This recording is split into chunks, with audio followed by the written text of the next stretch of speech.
if I take all this stuff off and I'm still a piece of shit? In the early 2000s, a racist skinhead group called the Vinlanders Social Club, who identified as Odinists, formed in Indiana. That grew to be one of the largest and most hardcore racist skinhead groups in the country. But by the mid-2010s, membership had largely filtered out.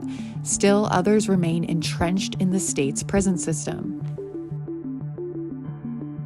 Odinism in prison, it is, they do have a lot of things. You could buy emblems and necklaces for the, Thor hammer. And I got a funny story to tell you about this sacred day. I believe they call it Blot, where they are supposed to perform like sacrifices to gods and drink mead out of a horn or something, like bull horn or something along those lines. There's this one dude, he was an Odinist, and he would get drunk every night. He was my cellmate, he would get drunk every night. He was like, I gotta find my mead. I gotta find my mead. I'm like, at first I didn't know what the hell mead was. Then he broke it down to me, and he was talking to me about how mead is like some kind of religious thing in Odinism where they, it's pretty much like making wine, but they make it through honey, even though the mead that he's buying is not made out of honey. It's made out of freaking oranges and Jolly Ranchers, but he just wants to call it mead, and do his little thing. But a lot of places, a lot of prisons recognize this as a religious belief, and they have their own little ceremonies or church groups, I guess you could call them, and they meet up and they do their thing. But to sum all this up, Odinism in prison is definitely looked upon as a racial group, okay, where they just keep to their own. It's just an organization where you won't see too many or any at all black dudes running with. You ain't gonna see them.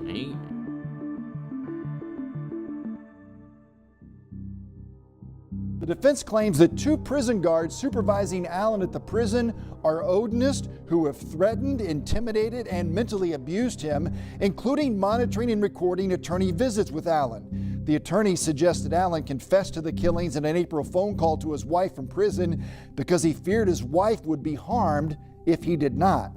In sworn affidavits, the 2 guards admit that they wore patches on their uniforms that can be associated with Odinism, but they were ordered to remove them by their commander within just the past couple of weeks.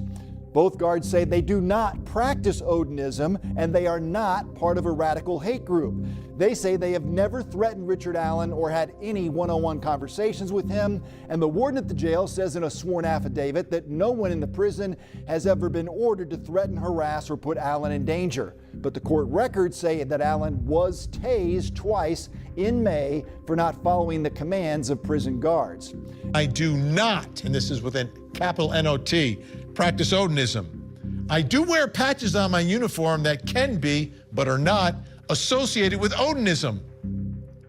Odinism patches on his uniform. So the defense is not like lying about this. And the other guy's wearing patches too. And then he says, the patches pay the utmost respect to my religious higher power, the same way a Christian person would wear a cross. And I get it. Hey, you're allowed to practice whatever religion you want in this country. That is clear. It's just, I guess, a little unusual that you're wearing your patches or your religion on your vest that's part of your correctional uniform, but apparently they were. So,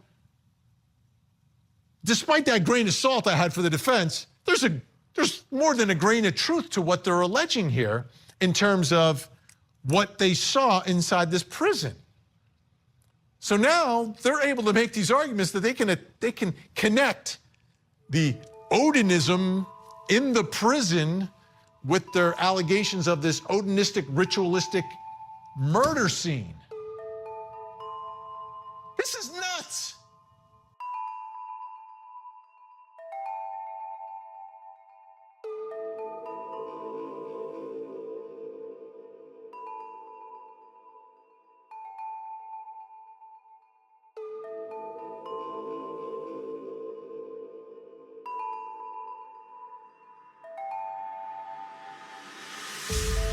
Dr. Turco stated that after viewing the pattern of the sticks on the girls, that, quote, it was a given, end quote, that someone was trying to replicate a Germanic runic script. Furthermore, Dr. Turco consulted with a colleague from Harvard who had even more knowledge on runes, and this Harvard professor was in agreement with Turco.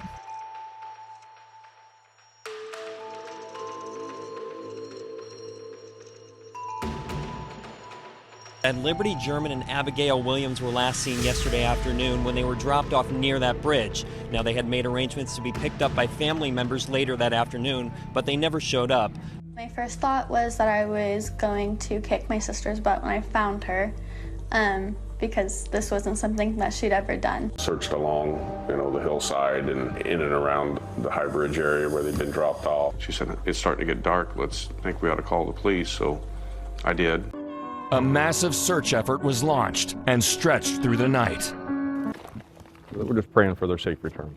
13-year-olds Liberty German and Abigail Williams went missing Monday. The girls were last seen near an abandoned railroad bridge known as the Monon High Bridge. A few of us went back out to help search for the cell phone, and we didn't find anything at that time. A number of people, by their own volition, stayed up most of the night searching. All the social media things, picking up, looking at Facebook, has she talked to anybody, or had the girls been talking with anybody, Snapchatting or whatever the kids do today, back and forth, and really didn't find anything. The last message I think we found going out was like at about 2:30, which was like a Snapchat of a picture of them out there on this bridge on the trail system. And that was the last communication we've had. And that led to obviously the wee early hours. I come home and then grabbed a couple hours, was back down there at daylight. The next day, search crews made a dreadful discovery. The bodies of Abby and Libby were found about a quarter mile from High Bridge.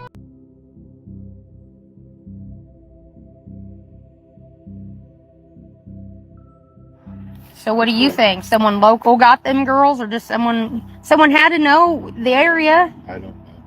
You've been here 47 years and don't know. You said that you have a hard time with it. So it had to have been someone who's familiar. Nobody talks to us.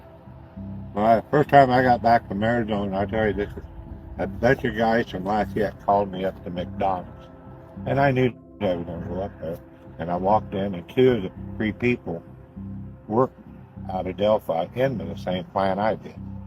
And I walked in, and I sat down beside one of them. I said, what's the deal with the two girls? They don't say no more. Really? That's what he said. They called me Mets out there. Don't say no more, Mets. Just keep your mouth shut. And that's the last I ever heard of any gossip. Wow. I don't go uptown. But there were people out searching all over. It was somewhat humbling, know that people were coming out, to truly help. Tremendous coordination with an event like this, and we still don't know exactly who these folks are. But the difference now between now and day one is we know about you. But this is a small community in rural Indiana. A lot about you. Today could be the day. Sleep well.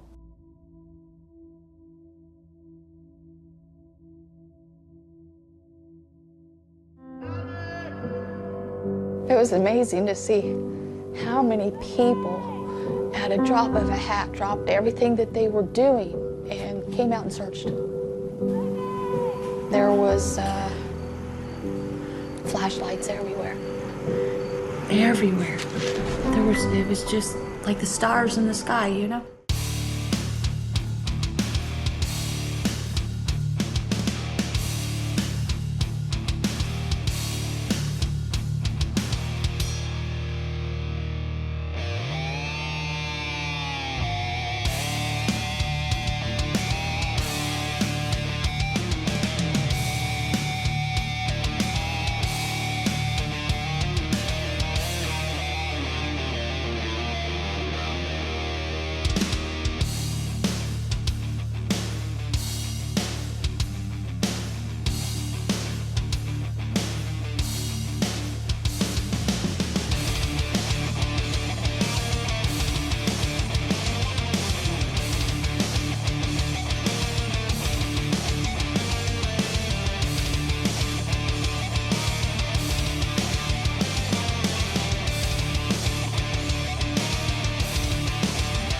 This case is unlike any that I've seen in almost a 40-year career.